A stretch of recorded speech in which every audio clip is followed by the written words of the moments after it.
The kitchen's fluorescent lights buzzed overhead, casting a harsh glow over the stainless steel countertops where I hunched over a half-eaten plate of seafood risotto. It was almost midnight. My fingers trembled slightly as I shoveled cold rice into my mouth, wincing at the fishy taste that had intensified after hours under the heat lamps. "Just 5 more minutes," I whispered to myself, ears straining for the sound of the restaurant's back door. Chef Marco always left by 11:45, but sometimes he lingered, counting the day's profits or finishing a cigarette in the alley. Getting caught would mean losing the only steady job I'd managed to hold since Emma was born. Emma. My chest tightened at the thought of my 4-year-old daughter sleeping at Mrs. Patel's apartment 3 blocks away. I'd be lucky to make it there by 12:30, exhausted, but at least with a full stomach. The $7. 25 hourly wage at Bella Luna barely covered our cramped 1-bedroom apartment, let alone groceries and the medications Emma needed. I scraped the last grains of rice from the china plate, one of the expensive ones with gold trim that we only used for VIP guests. I should wash it immediately, leave no evidence. As I stood, my waitress uniform, a size too large, hung from my frame. 6 months of rationing food, giving the best portions to Emma, had hollowed out my once soft curves. The sound of voices from the dining room froze me mid-step. "I've already transferred the money, Antonio. What more do you want from me?" "Respect, Mr. Caruso. That's all I've ever asked for." My blood turned to ice. Antonio Vicario. Everyone in Little Italy knew that name, though few had seen the man himself. Owner of half the neighborhood's businesses, rumored head of the city's most powerful crime family. And he was here, now, after closing. I carefully set the plate in the industrial sink, moving with practiced silence. The kitchen's swinging door was propped slightly ajar, offering a sliver view into the dimly lit dining room. I should leave, grab my coat from the staff room, and slip out the back exit, but my feet seemed rooted to the floor as I stole a glimpse. 5 men occupied our best table, the one by the windows overlooking the harbor. 4 wore dark suits, faces grim and watchful, but it was the 5th who captured my gaze. Unlike the others, he wore no tie, just a crisp white shirt unbuttoned at the collar beneath a tailored gray suit that probably cost more than my yearly rent. Dark hair swept back from a face that seemed carved from stone. All sharp angles and shadows in the restaurant's intimate lighting, he sat with the casual confidence of a man who never questioned his own authority. One hand resting on the table, the other hidden beneath. "You think money fixes everything," he said, his voice surprisingly soft. "But some things can't be bought, Mr. Caruso." The balding man across from him, Caruso apparently, wiped sweat from his brow with a napkin. "It was a misunderstanding. My son, he's young, impulsive. He disrespected my sister." The quiet way Antonio Vicario delivered these words made the hair on my arms stand up. In my family, that means something. I should not be hearing this. These were not words meant for outsiders. I backed away from the door, but my elbow knocked against a stack of metal prep bowls. The clatter echoed like gunshots in the silent kitchen. 5 heads turned toward the kitchen door. "Check it," Antonio commanded, and one of the suits stood immediately. Panic seized my chest. I spun around, frantically searching for an escape, but the back door was too far. I'd never make it before they caught me. In desperation, I ducked behind the massive refrigerator just as the kitchen door swung open. Heavy footsteps crossed the tile floor. I pressed myself against the wall, trying to make myself smaller, invisible. My heart hammered so loudly I was certain he could hear it. "Nothing here, boss," the man called out after a cursory glance around. "Probably a rat." A pause. "I don't like rats," Antonio's voice replied from the dining room. "Check again." The footsteps resumed, more methodical now. I closed my eyes, a silent prayer forming on my lips. Emma needed me. I couldn't disappear like so many others who'd crossed the Vicario family's path. The refrigerator door opened, casting a rectangle of light across the floor inches from my hiding spot. Then it closed. Cabinets opened and closed. Then silence. I dared to exhale softly, and felt a hand clamp over my mouth. "Found something after all," the man said, his grip painfully tight as he dragged me from my hiding place. "A little mouse." He marched me through the swinging door, one hand still covering my mouth, the other twisting my arm behind my back. The pain brought tears to my eyes as I stumbled into the dining room. The 4 men at the table turned to look at me, but I only saw Antonio Vicario. Up close, he was younger than I'd expected. Maybe mid-30s, with eyes so dark they appeared black in the low light. A thin scar traced his right jawline, disappearing beneath his collar.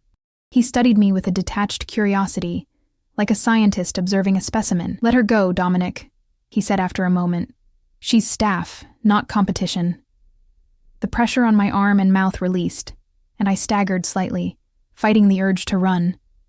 My waitress uniform suddenly felt like a target on my back. I'm sorry," I stammered, my voice barely audible. "I was just cleaning up. I didn't hear anything." Antonio's expression didn't change, but something flickered in those dark eyes. "You're not on tonight's schedule." The fact that he knew the restaurant staffing schedule sent a chill down my spine. Of course he would know. Rumors said he had ownership stakes in most of the Harbor District's businesses. I stayed late to help with a large party." I lied, avoiding his gaze. "I should go now." "What's your name?" he asked, ignoring my attempt to leave. "Lily," I whispered. "Lily Morgan." "Sit down, Lily Morgan." It wasn't a request. The man called Dominic pulled out a chair, and my legs folded automatically. I perched on the edge, hands clasped tightly in my lap to hide their trembling. Antonio nodded to another of his men, who placed a glass of red wine in front of me. The rich, fruity aroma wafted up, so different from the boxed wine I occasionally allowed myself as a treat. "Drink," Antonio said. I lifted the glass with unsteady fingers and took the smallest sip possible. The wine was complex and smooth, nothing like I'd ever tasted before.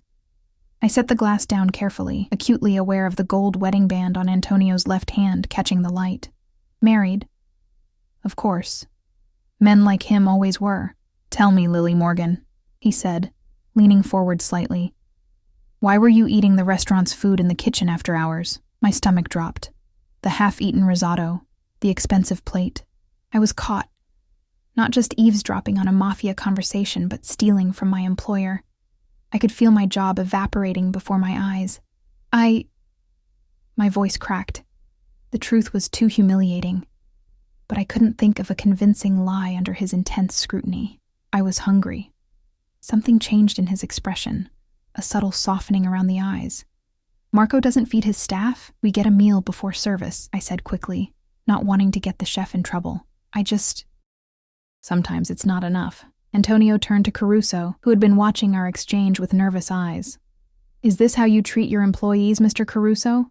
They have to scavenge like strays after closing?" Caruso paled. "She's not supposed to be here. Staff clock out after cleaning." That wasn't my question.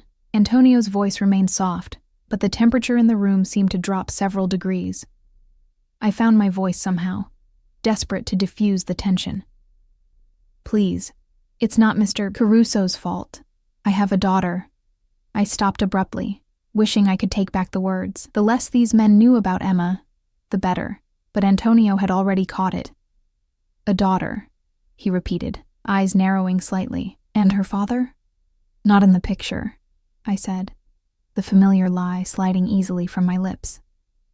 Better than the truth, that Emma's father had stolen my savings and disappeared when I told him I was pregnant, leaving behind only crushing debt and a restraining order that did little to ease my constant fear of his return. Antonio studied me for a long moment, then abruptly turned back to Caruso. "Our business is concluded for tonight. I expect to hear better news next week." The dismissal was clear.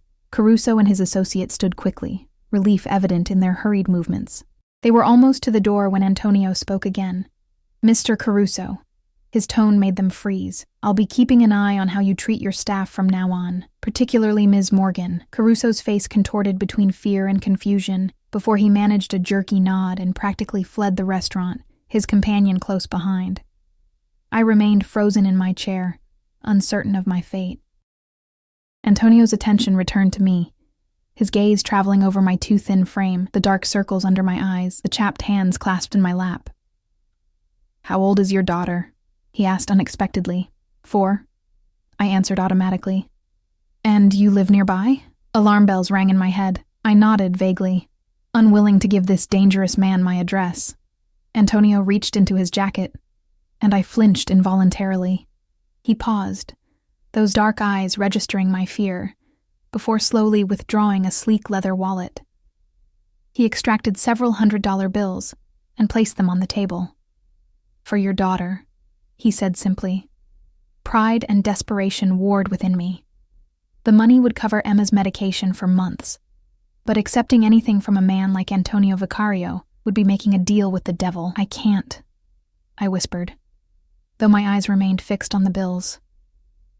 "You can and you will," he replied, his tone brooking no argument. "Consider it compensation for our interruption of your meal." As if choreographed, his 3 remaining men stood simultaneously. Antonio remained seated, those unfathomable eyes still on me. "Dominic will drive you home.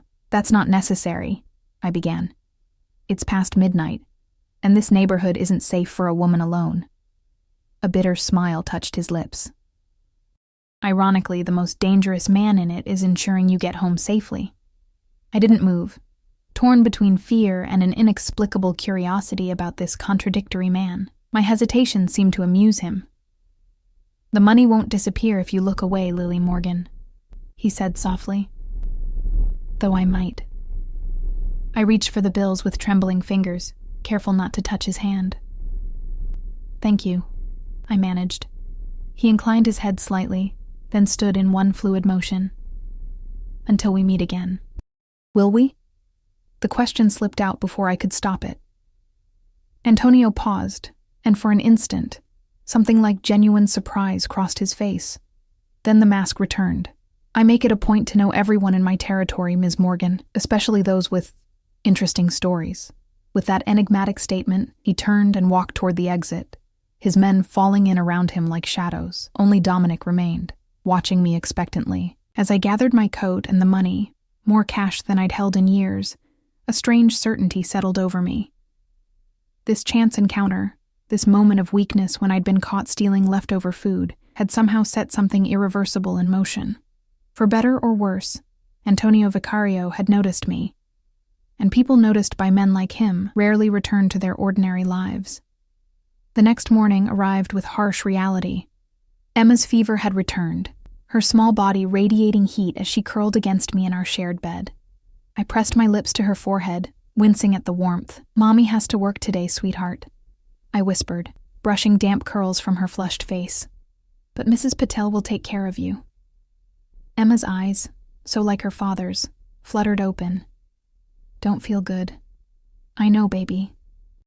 I reached for the medicine on our cluttered nightstand, silently blessing the crisp bills now hidden inside my battered copy of Jane Eyre.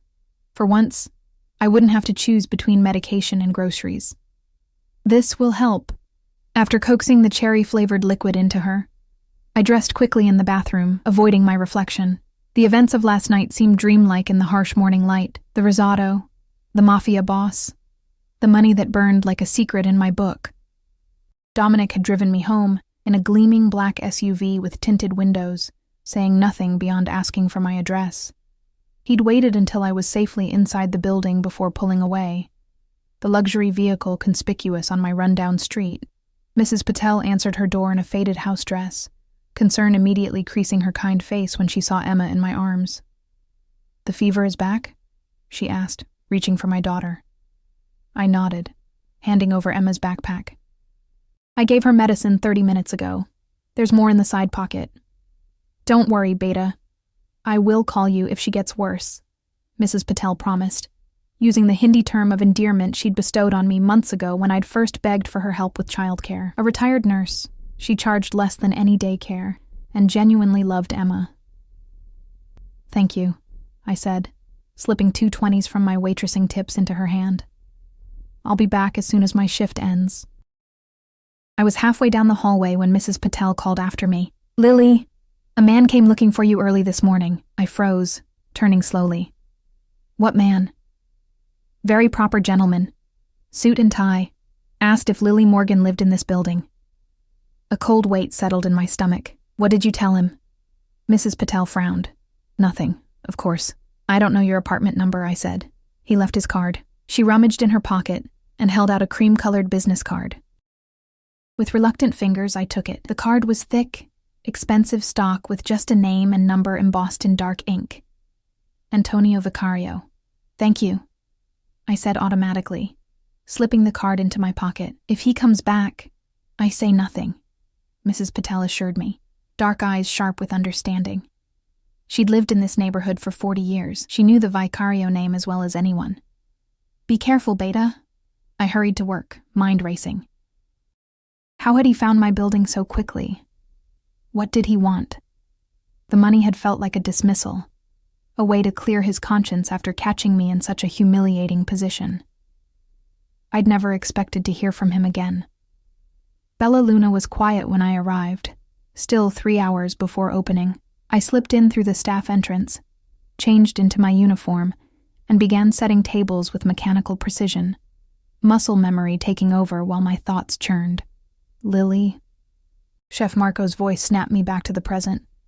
He stood in the kitchen doorway, arms crossed over his broad chest. My office. Now. My heart sank. This was it. He'd discovered my late-night theft, and I was about to be fired. I followed him silently to the cramped room that served as his office, bracing for the worst.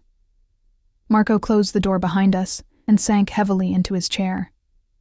He looked tired, the lines around his eyes deeper than usual.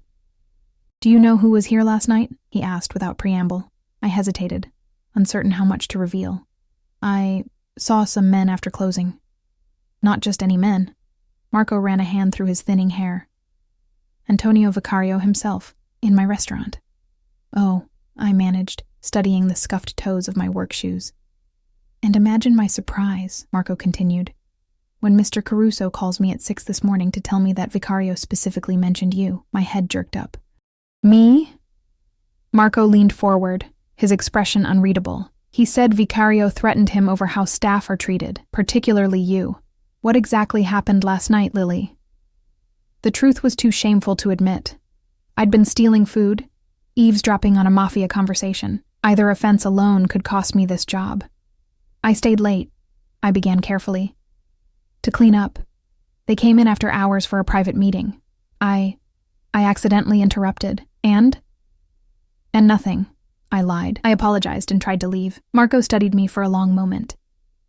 Vicario doesn't concern himself with restaurant waitstaff. He owns half the waterfront, for God's sake. Why would he care about you? The question hung in the air between us. I had no answer that made sense. Finally, Marco sighed. Well, whatever the reason, it seems you've acquired a powerful patron. He pronounced the word with distaste. Your schedule has been adjusted. Effective immediately, you'll work lunches only, Monday through Friday. I stared at him, confused. But that's fewer hours. I can't afford. Your hourly rate has been tripled. Marco interrupted flatly. And you'll receive full health benefits. Mr. Caruso's orders straight from Vicario. The room seemed to tilt beneath my feet. I don't understand. Marco's laugh was humorless. Join the club. Listen, Lily, I don't know what game Vicario is playing, but my advice, don't get pulled into his world. Men like him, they take everything eventually. I nodded numbly, too shocked to form a coherent response.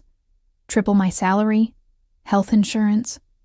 The changes would transform Emma's life, our lives. But the cost? I have to open the restaurant, Marco said, standing abruptly. Your new schedule starts today. You're done at 3 p.m. I drifted through my shift in a daze, mechanically taking orders and delivering plates while my mind spun with questions. By 2 o'clock, the lunch crowd had thinned to a few lingering business people. I was wiping down a table near the window when a sleek black car pulled up outside. My breath caught as Dominic emerged from the driver's side, scanning the street before opening the rear door. Antonio Vicario stepped out, immaculate in a charcoal suit, sunglasses shielding his eyes despite the overcast day. 2 more men flanked him as he crossed the sidewalk to Bella Luna's entrance. I retreated to the service station, pulse hammering as the small group was seated at the best table, the same one from last night. Antonio removed his sunglasses, folded them precisely, and looked directly at me, as if he'd known exactly where I stood. Marco emerged from the kitchen, wiping his hands nervously on a towel. Mr. Vicario, an honor. I didn't know you were coming. Last-minute decision, Antonio replied smoothly, his gaze still on me. I'd like Ms. Morgan to be our server. Marco glanced between us, confusion evident on his face. Of course. Lily, table 7. On shaking legs, I approached their table. Up close, in daylight, Antonio was even more striking, his features too harsh to be conventionally handsome, yet compelling in their intensity.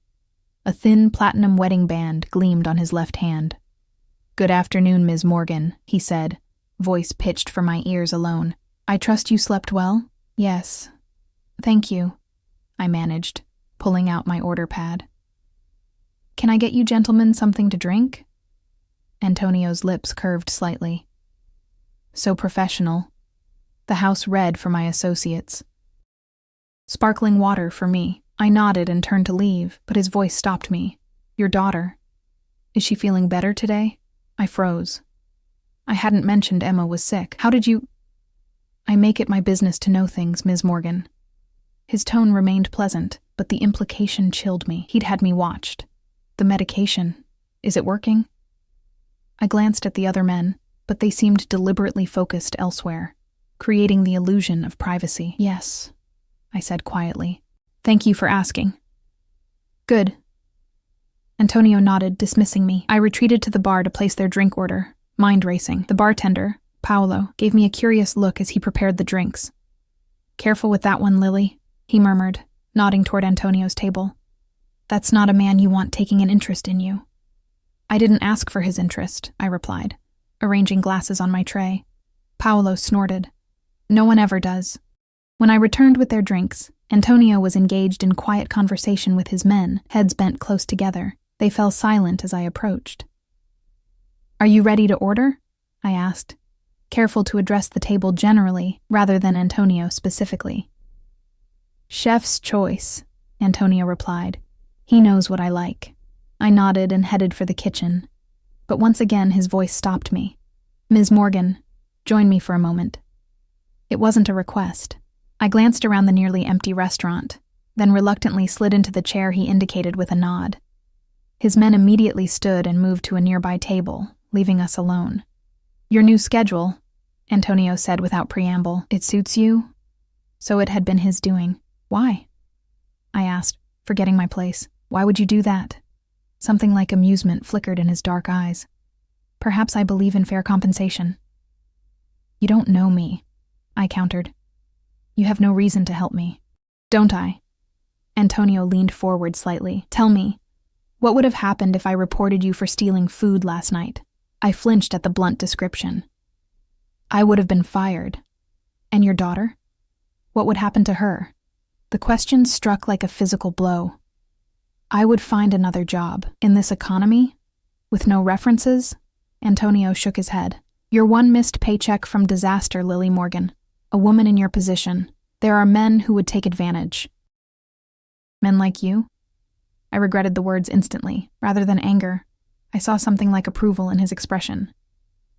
There are no men like me, he said softly. But yes, I could take advantage.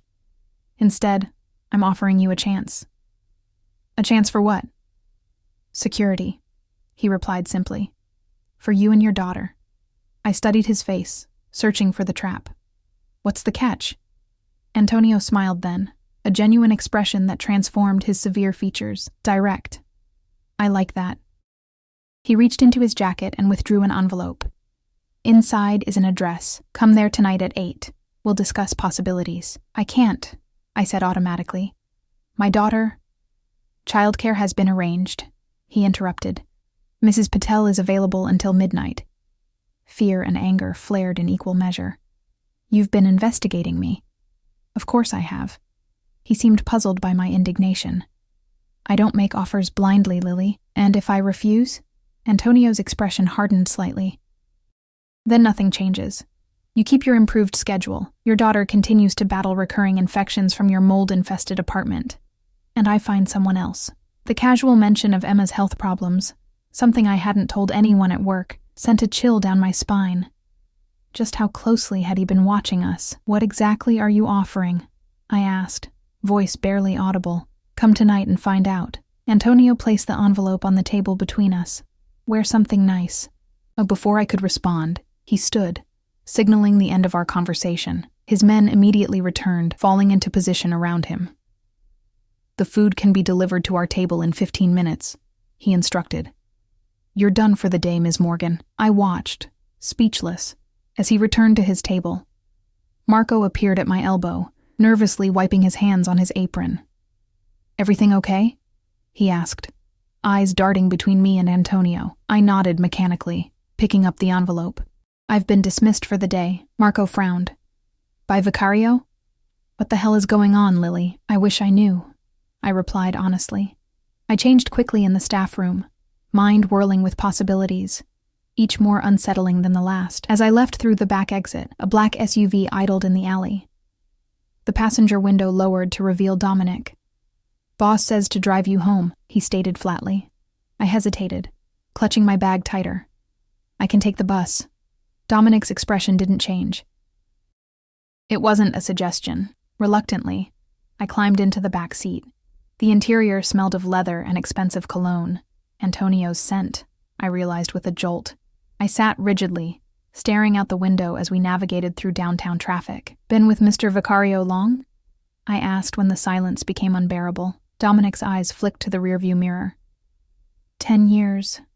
And what exactly does he do? A ghost of a smile touched Dominic's stern mouth. "He's a businessman." "What kind of business?" "The profitable kind." I fell silent, recognizing the futility of my questioning. When we reached my apartment building, Dominic got out and opened my door before I could reach for the handle. 8 o'clock, he reminded me. "I'll be here to pick you up at 7:30. Inside my cramped apartment, I sank onto the worn sofa, envelope clutched in my trembling hands. I should call the police. But what would I report? That a powerful man had given me money, improved my working conditions, and invited me to dinner. They would laugh me out of the station, if they weren't already on his payroll. I opened the envelope. Inside was a cream-colored card with an address embossed in elegant script, the Archer Hotel, penthouse suite. Beneath it, a handwritten note. Dresses provided. Whatever game Antonio Vicario was playing, I was about to become a piece on his board. The thought should have terrified me. Instead, beneath the fear lurked something far more dangerous. Curiosity, and the faintest flicker of anticipation. At precisely 7:30 p.m., I stood at my apartment window, watching the street below. Emma had gone to Mrs. Patel's without protest, still feverish but improving. When I'd tried to pay her, the older woman had smiled mysteriously and said, "Already taken care of, Beta." Another thread in the web Antonio was weaving around my life. The black SUV appeared exactly on time, gliding to a stop at the curb. I smoothed my hands over my best outfit, a simple black dress I'd worn to countless job interviews, and grabbed my worn leather purse. Whatever awaited me at the Archer Hotel, I would face it with dignity. Dominic held the car door without speaking, his face impassive as I slid into the back seat. The city streaked by outside the tinted windows, transforming from my rundown neighborhood to the gleaming downtown district where I normally only went to work.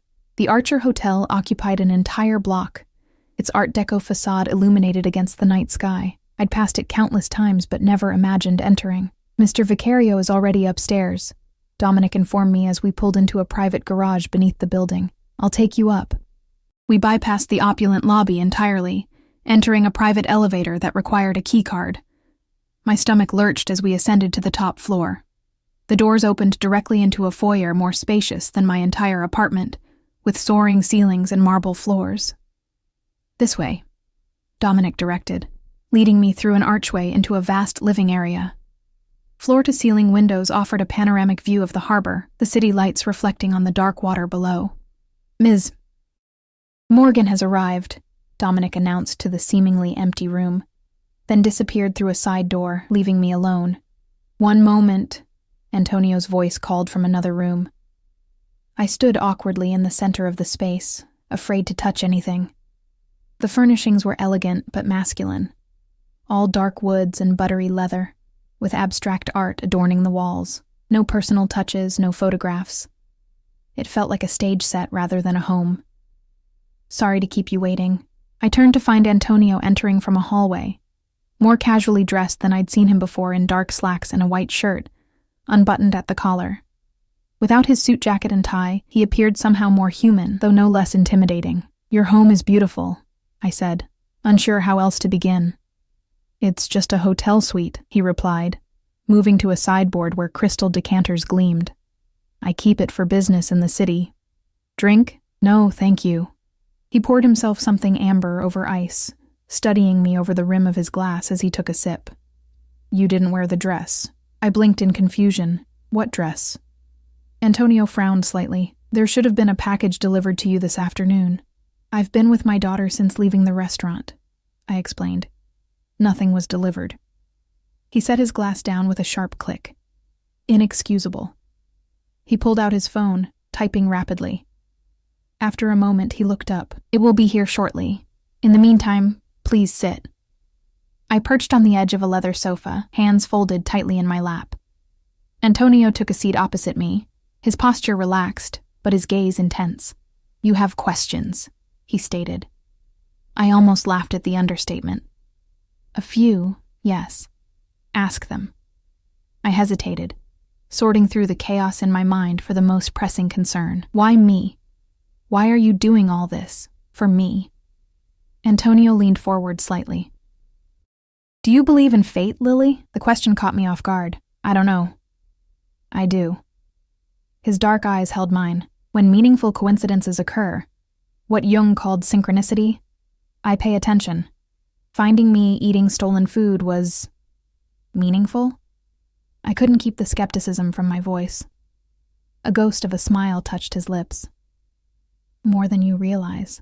A knock at the door interrupted whatever he might have said next. Antonio rose smoothly and returned moments later with a large white box bearing a designer logo I recognized from magazine advertisements. "Your dress," he said, extending the box toward me.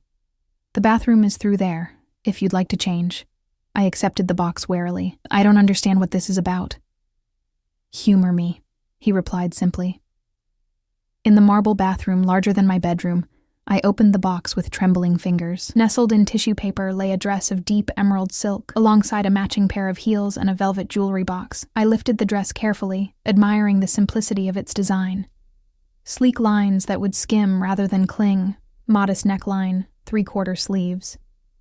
Expensive yet understated. Inside the jewelry box, a pair of pearl earrings gleamed against dark velvet. No necklace, no bracelet, nothing that could feel like a collar or chain. The thoughtfulness of this detail wasn't lost on me. I changed quickly, the silk cool and smooth against my skin. The dress fit perfectly, as though tailored specifically for my measurements.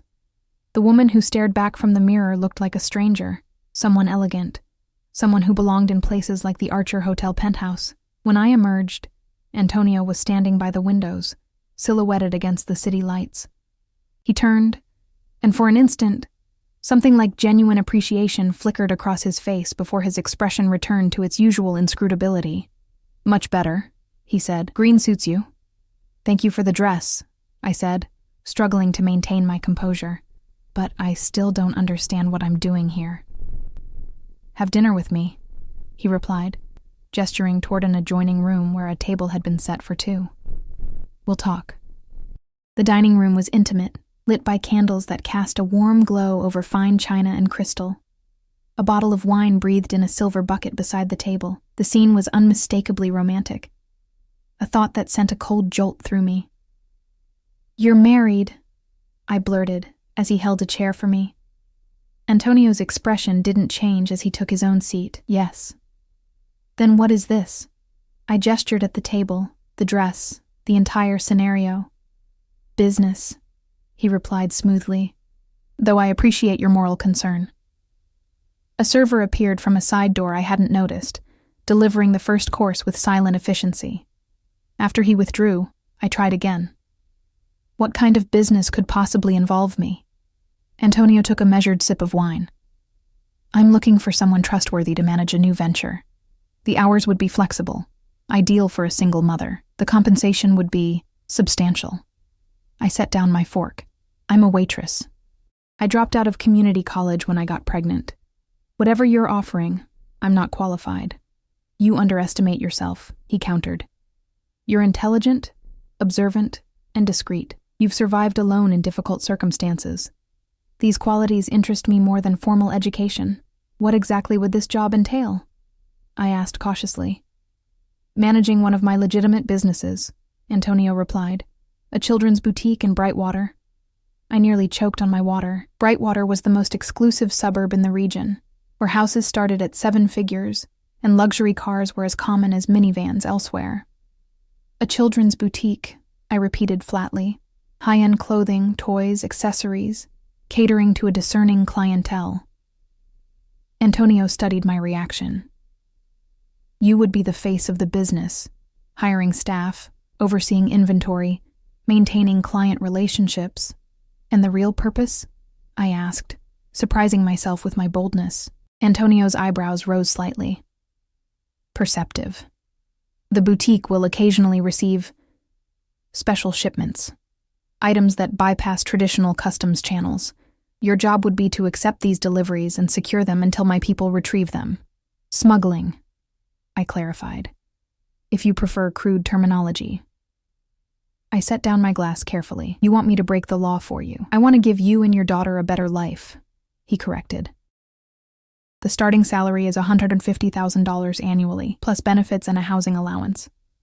The apartment above the boutique comes with the position. 3 bedrooms renovated last year. A good school district for Emma. The numbers made my head spin. More money than I'd ever imagined earning. A real home in a safe neighborhood. The best education for my daughter. Everything I'd ever wanted for Emma, packaged with a tidy criminal bow. Why not use someone already in your organization? I asked, trying to find the catch. Because you have something they don't, Antonio replied. You're invisible. No criminal record. No connections to my family or businesses. To all appearances, you'd be exactly what you seem, a single mother running a children's shop. And if I'm caught? Antonio's expression hardened slightly. You won't be. But if something were to go wrong, you would be protected. How? You would know nothing about what's in the packages, he explained patiently. Just that you're required to place them in a specific storage area. Plausible deniability. I studied his face, searching for deception. And if I refuse, then you walk out of here, return to your current life, and we never speak again. He leaned forward slightly. I don't force people, Lily. That's not how I conduct business. Just to be clear, I said carefully, you found me stealing leftover food and decided I'd be perfect to run a front for smuggling. What exactly? Nothing that harms children, Antonio replied immediately. I have strict principles about that. But not strict enough to avoid illegal activity altogether. A ghost of a smile touched his lips. We all make compromises to survive. Before I could respond, my phone buzzed in my purse. I glanced at it apologetically. It's Mrs. Patel. And Antonio nodded permission, and I answered quickly. Lily, I'm sorry to interrupt. Mrs. Patel's voice came through, tight with worry. Emma's fever has spiked again. She's asking for you. My chest constricted with familiar fear. I'll be right there. I've called a doctor friend, she continued. He thinks she needs to go to the emergency room. The ER? Panic rose in my throat. But the cost? We'll discuss that later. Please hurry. I hung up, already reaching for my purse. I have to go. My daughter... I heard, Antonio said, standing immediately. Dominic will drive you. Relief washed through me. Thank you. Which hospital? He asked, pulling out his phone. I don't know yet, I admitted. Whichever emergency room will take our insurance, or lack thereof. Antonio's expression tightened as he typed something on his phone. Go to St. Vincent's Children's Hospital. They're expecting you. I froze halfway to the door. St. Vincent's. That's the best pediatric hospital in the state. They won't, they will, he interrupted. Everything is arranged. Go now. Dominic is waiting. The drive to my apartment building was a blur of anxiety. Dominic broke numerous traffic laws, getting me there in record time. Mrs. Patel was waiting in the lobby, Emma bundled in blankets despite the warm evening. My daughter's face was flushed with fever, her eyes glassy. Mommy, she whimpered as I gathered her into my arms. I'm here, baby, I soothed, pressing my lips to her burning forehead. We're going to make you all better. I turned to thank Mrs. Patel, but she was already speaking quietly with Dominic. After a moment, she approached us. "I will come with you," she announced, leaving no room for argument. "The nice man will drive us." The nice man looked about as nice as a loaded gun, but I was too worried about Emma to care. We piled into the SUV, and Dominic navigated through the night streets toward St. Vincent's gleaming towers. "How did you arrange this?" I asked Mrs. Patel quietly, as Emma dozed fitfully against my chest. The older woman's expression was knowing. "I did nothing. When I called the doctor, he was already aware of Emma's case, said a specialist was waiting at St. Vincent's. Antonio's reach was more extensive than I'd imagined. The thought should have frightened me, but with my daughter burning with fever in my arms, I could only feel grateful. At the hospital, we were whisked past the crowded waiting room directly to a private examination room. A pediatrician appeared almost immediately, a distinguished woman with silver-streaked hair and kind eyes. "I'm Dr. Reeves," she introduced herself, already examining Emma with gentle efficiency. "I understand Emma has had recurrent fevers and infections?" "Yes," I confirmed, watching anxiously as she checked my daughter's vital signs. "For months now. Our apartment has some mold issues, but I can't afford to move." Dr. Reeves nodded, making notes on her tablet. "I'd like to run some tests, blood work, chest x-ray, perhaps a CT scan." Fear clutched at my chest, not just for Emma's health, but for the astronomical bill these procedures would generate. "I don't have insurance that would cover—" "All expenses are covered," Dr. Reeves interrupted smoothly.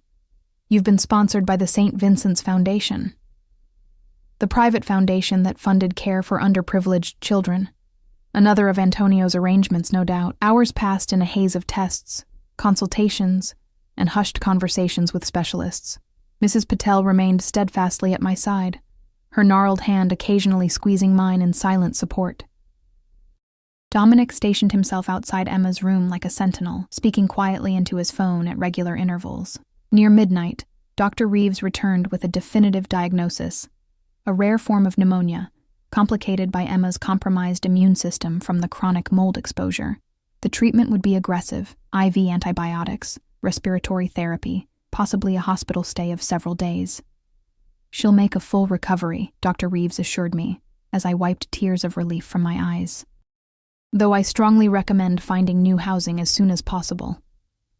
The mold in your current residence will only cause recurrence." I nodded numbly, stroking Emma's hair as she slept, finally comfortable with medication flowing through her small veins.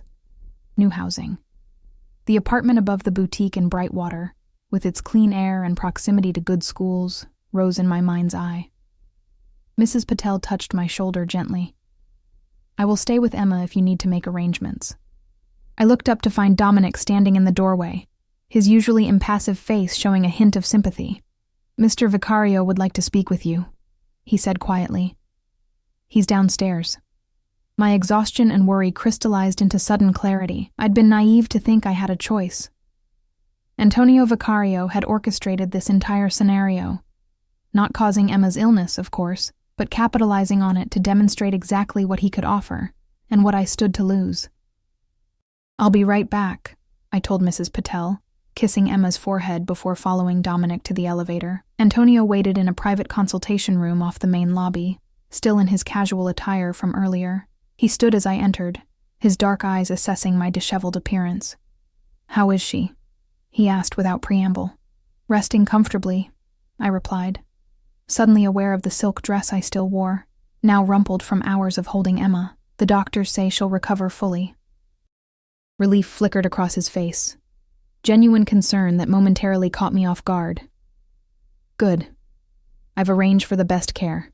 Dr. Reeves is the top pediatric pulmonologist in the Northeast." "Why?" I asked directly, too exhausted for games. "Why are you doing all this?" Antonio was silent for a long moment, studying me with those impenetrable dark eyes. 6 years ago, he finally said, I found a young woman eating scraps in the kitchen of one of my restaurants. I stared at him, uncomprehending. "Her name was Sophia," he continued. "She was pregnant, desperate, trying to save enough money to escape an abusive boyfriend. I offered her help. She refused, too proud or too frightened to accept. A chill ran through me as I began to understand.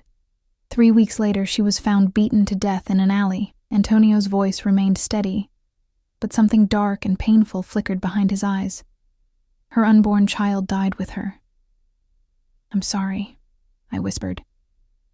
"I could have prevented it," he said flatly. "I recognized her desperation, but I didn't insist. I respected her refusal and walked away." The parallel was unmistakable. "I'm not Sophia." "No," he agreed, "but you're in the same desperate situation. The difference is, I won't walk away this time." We stood in silence, the weight of his words hanging between us. Outside the consultation room, the hospital hummed with activity. Doctors and nurses working to heal, to save, to comfort. "The boutique position," I finally said. "It's still available?" Antonio nodded once. "And Emma would have proper medical care? Good schools? The best of everything," he confirmed. "You both would." I took a deep breath. I don't want to be involved in anything illegal. "The packages," Antonio clarified. "Non-negotiable, I'm afraid. What's in them?" "Better you don't know the specifics," he replied. "But I give you my word. Nothing harmful. Nothing that would endanger children." His word. The promise of a criminal, a man who operated outside the law. And yet, as I thought of Emma upstairs, finally receiving the care she desperately needed, I found myself inclined to believe him. "I need time to think," I said. Antonio reached into his pocket and withdrew a key on a simple silver ring. "The apartment above the boutique," he explained, placing it on the table between us. "Take Emma there when she's released. See if it suits you both. The position remains open until you decide." I stared at the key, understanding the crossroads it represented. "And if I ultimately say no, then you leave the key with the property manager and return to your life." Antonio buttoned his suit jacket, preparing to leave. "But I don't think you will." He was right, of course. We both knew it. With Emma's health at stake, with the opportunity to give her everything I'd ever dreamed of, my decision was already made. I picked up the key. 1 month later, I stood in the boutique's front window, arranging a display of handcrafted wooden toys. Sunlight streamed through the glass, catching on the polished surfaces of rocking horses and miniature carousels. Outside on Brightwater's main street, women in designer clothing pushed expensive strollers past artisanal bakeries and exclusive galleries. "Perfect," came a voice from behind me. I turned to find Elise, my assistant manager, admiring my handiwork. A former buyer for a luxury department store, she'd appeared the day after I accepted the position, claiming Antonio had personally recommended her. Like everyone else in my new life, she asked no questions about my sudden career change. "The new shipment of French linen rompers arrived," she continued. "They're even more beautiful than the catalog showed." I nodded, still adjusting to the vocabulary of my new world, where children's clothing cost more than my previous monthly rent. "Set them out in the east display near the cashmere blankets." "Yes, Ms. Morgan." Elise disappeared into the stockroom with practiced efficiency. Ms. Morgan. Not Lily anymore. The transition had been seamless, orchestrated with Antonio's characteristic thoroughness. My resignation from Bella Luna, our move to the spacious apartment upstairs, Emma's enrollment in Brightwater Academy's prestigious preschool program, all arranged before I'd even agreed to take the position. The boutique, named Piccolo, in elegant script above the door, had opened 2 weeks ago to immediate success among Brightwater's elite. The merchandise was exquisite, ethically sourced from artisans across Europe and Asia. Nothing about the shop hinted at its secondary purpose. The first special delivery had arrived 3 days ago, a nondescript brown package among our regular shipments. Following Antonio's instructions, I'd placed it in the climate-controlled storage room in the basement and sent a text to the number he'd provided. Within an hour, Dominic had appeared to retrieve it, nodding approvingly at my discretion. I hadn't asked what was inside. The less I knew, the safer Emma would be. The bell above the door chimed, and I turned with my practiced customer smile, freezing when I recognized the visitor. "Mr. Vicario," I said, my formal tone at odds with the sudden acceleration of my pulse. Antonio closed the door behind him, glancing around the boutique with assessing eyes. He looked impeccable as always in a tailored navy suit, his wedding band catching the light as he adjusted his cuffs. In the month since our agreement, I'd seen him only twice, Brief visits to check on the boutique's progress. Ms. Morgan, he replied, matching my formality. The shop looks excellent. You've done well. Thank you. I gestured toward the back. Would you like to speak privately? He nodded, following me to the small office behind the register area. Once the door closed behind us, his posture relaxed marginally. How is Emma adjusting to her new school? He asked, surprising me with the personal question. Very well, I answered, unable to suppress a small smile.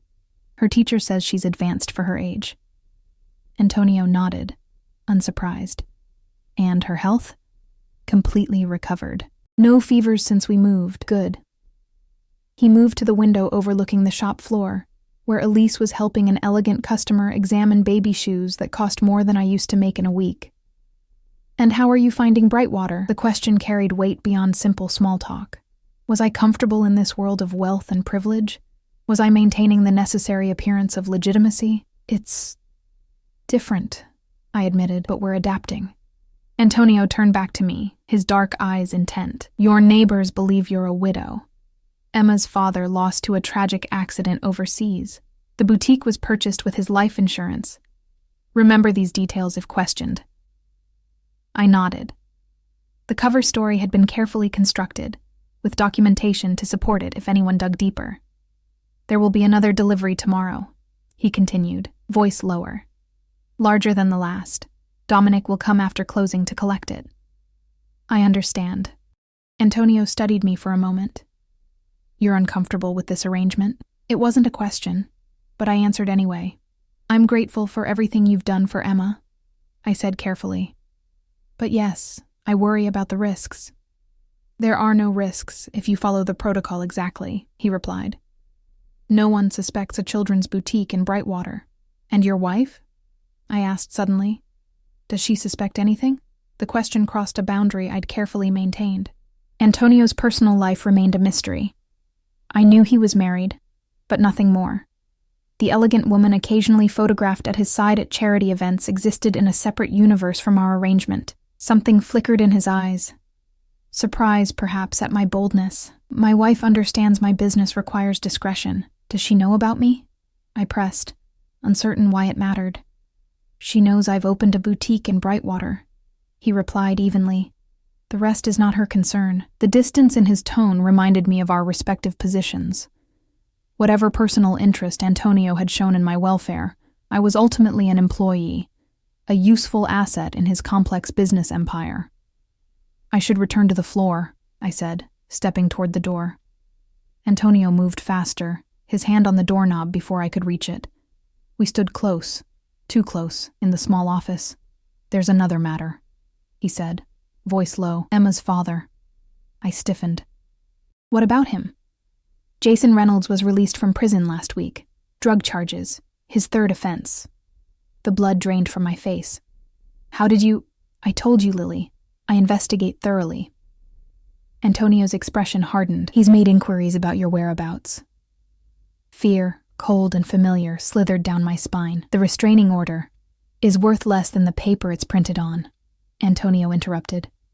Men like Reynolds don't respect legal boundaries. The walls seemed to close in around me. After everything, the new start, the safe home, Emma's recovery, the past was reaching out with grasping fingers to drag us back. What do? I whispered. Antonio's gaze was steady. Nothing.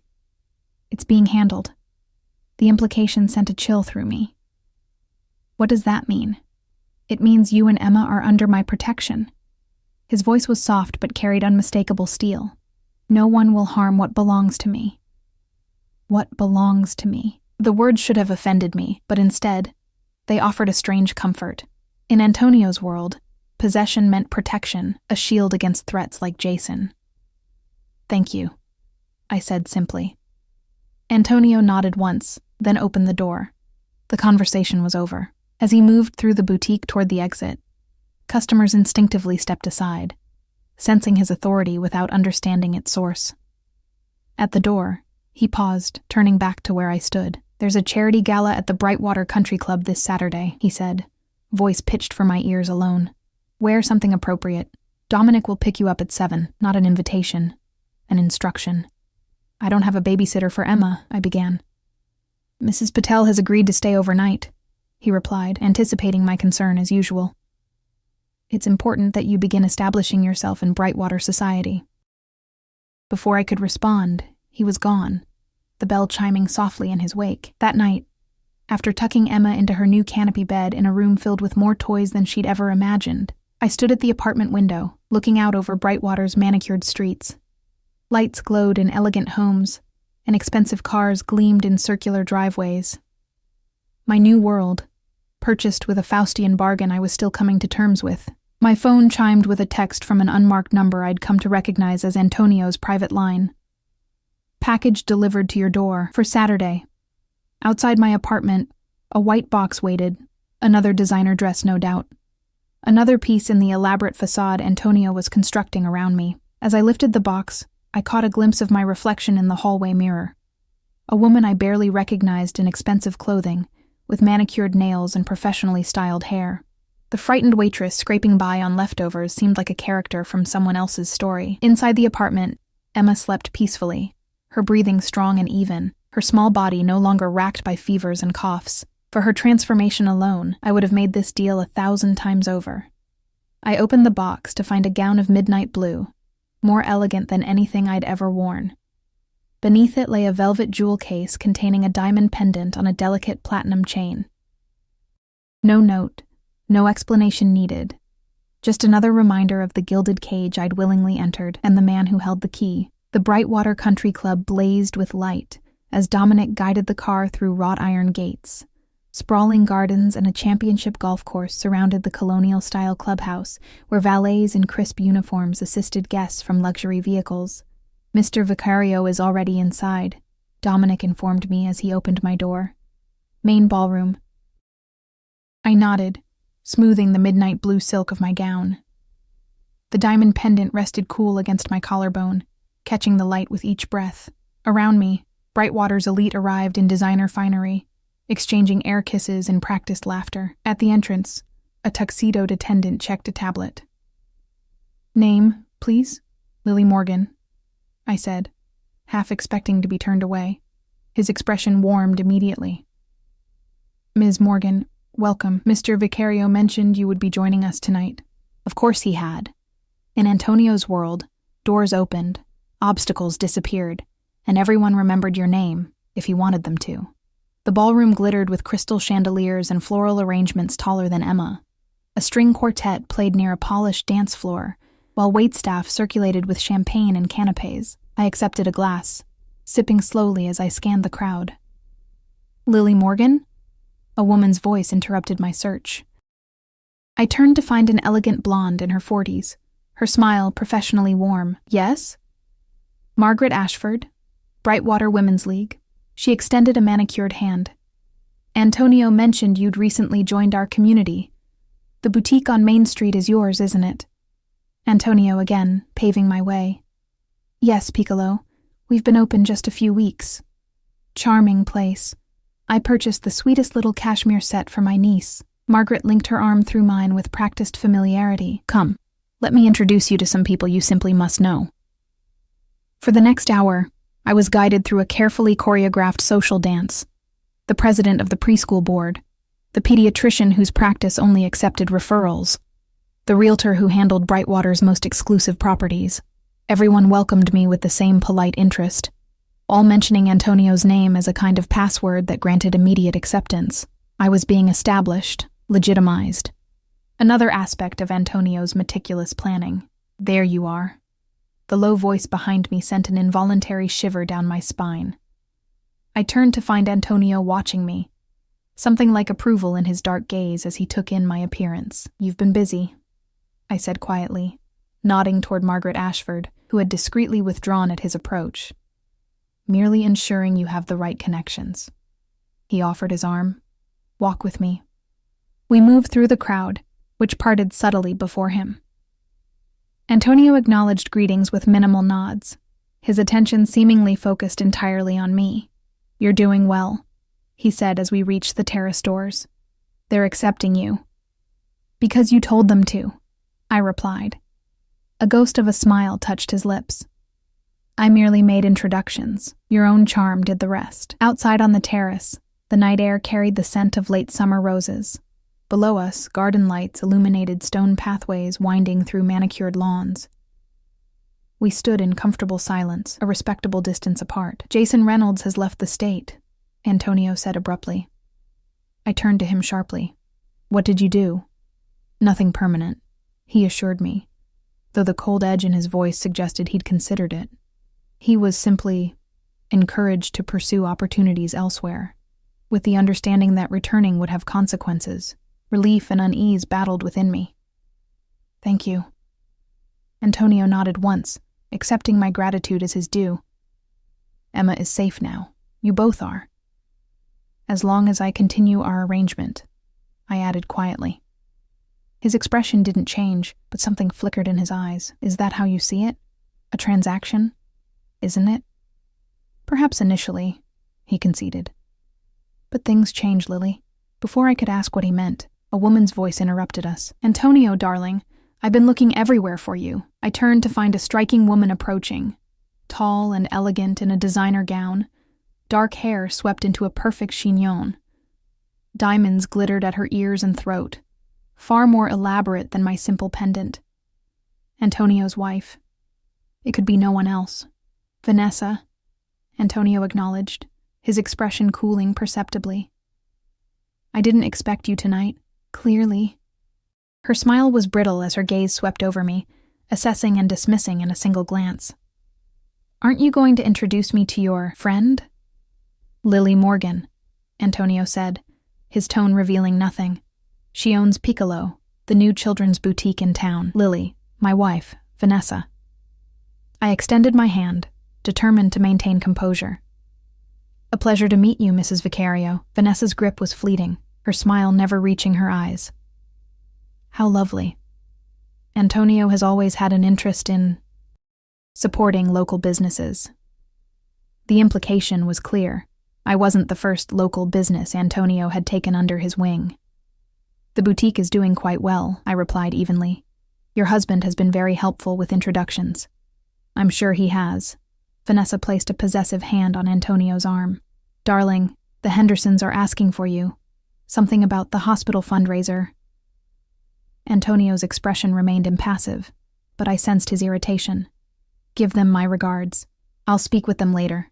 Vanessa's perfectly shaped eyebrows rose slightly, but she maintained her social smile. Don't be too long. People are noticing your absence. With a final dismissive glance at me, she glided back toward the ballroom. I should go, I said quietly. This was a mistake. Antonio's hand closed around my wrist, gentle but firm.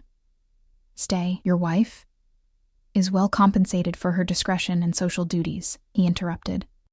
Our marriage is a business arrangement, nothing more.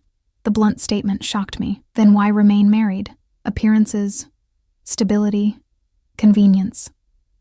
He released my wrist slowly. In my position, certain traditions are expected. I stepped back, suddenly feeling the full weight of our different worlds. I should check on Emma. Mrs. Patel would have called if there were any concerns. Antonio studied my face. You're uncomfortable. Why?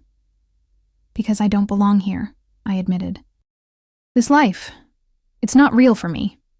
It could be, he said simply. The implication hung between us, unspoken but clear. More than a business arrangement, more than protection. Something I hadn't allowed myself to consider. I can't, I whispered. Can't or won't? His dark eyes held mine. You've accepted everything else I've offered. For Emma, I clarified. Everything has been for her. And nothing for yourself? Antonio stepped closer, his voice low. You deserve happiness too, Lily. Not like this. I gestured vaguely toward the ballroom where his wife circulated among guests. I won't be your mistress, Antonio. I won't be kept. Something like respect flickered in his expression. That was never my intention. Then what is this? I demanded quietly. What am I to you? Antonio was silent for a long moment, his gaze searching my face. A possibility, he finally said. Something I haven't allowed myself in a very long time. Before I could respond, a commotion from inside the ballroom caught our attention. Raised voices, the sound of breaking glass. Antonio tensed, instantly alert. Dominic appeared at the terrace doors, his expression grim. "Boss, we have a situation." Antonio's demeanor changed instantly, all traces of warmth vanishing. "Take Ms. Morgan home," he ordered. "Now." "What's happening?" I asked, suddenly afraid. "Nothing that concerns you," Antonio replied, already moving toward the doors. "Go home to Emma." Dominic's hand on my elbow was gentle but insistent as he guided me through a side exit, bypassing the growing chaos in the ballroom. Through the windows, I glimpsed men in dark suits converging, guests backing away in confusion. "What's going on?" I asked again, as Dominic hurried me toward the waiting car. "Federal agents," he replied tersely. "Someone talked." My blood ran cold. "The boutique is clean," Dominic assured me as he opened the car door. "All packages have been moved. There's nothing to connect you." As we drove away from the country club, I watched red and blue lights approaching in the distance. A raid. Antonio was being arrested, or worse. "Will he be okay?" I asked, hating the tremor in my voice. Dominic's eyes met mine briefly in the rearview mirror. Mr. Vicario has contingency plans for everything. At home, I found Emma sleeping peacefully, Mrs. Patel dozing in a chair beside her bed. I thanked the older woman and sent her home, then changed out of my gown, carefully placing the diamond pendant in its velvet box, the trappings of a life that had never truly been mine. For 3 days, I heard nothing. The boutique remained open, customers unaware of any disruption. Elise managed the floor while I worked in the office, jumping at every sound, expecting federal agents or worse. On the 4th morning, a plain envelope was delivered to the boutique. Inside, a single key and an address in the mountains, 3 hours north.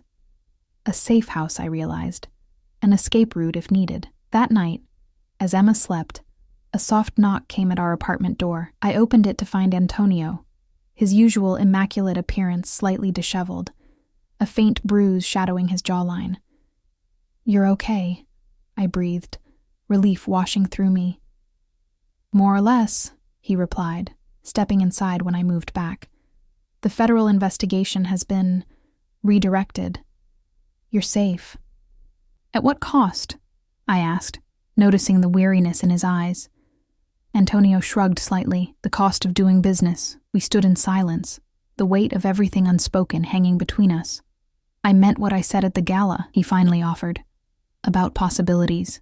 I studied his face, the face of a criminal, a protector, a man who had changed my life irrevocably. "What are you offering, Antonio?" "Really? A choice," he said simply. "Stay in my world with all its complications. Or take Emma and start fresh somewhere else." He gestured toward the envelope on the counter. "The mountain house is yours either way, fully paid for, in your name only." An exit. A real choice. The one thing I hadn't expected from him. "Why?" I whispered. Antonio's dark eyes held mine. "Because you were right. You deserve more than to be kept." In that moment, I made my decision. Not for Emma this time, but for my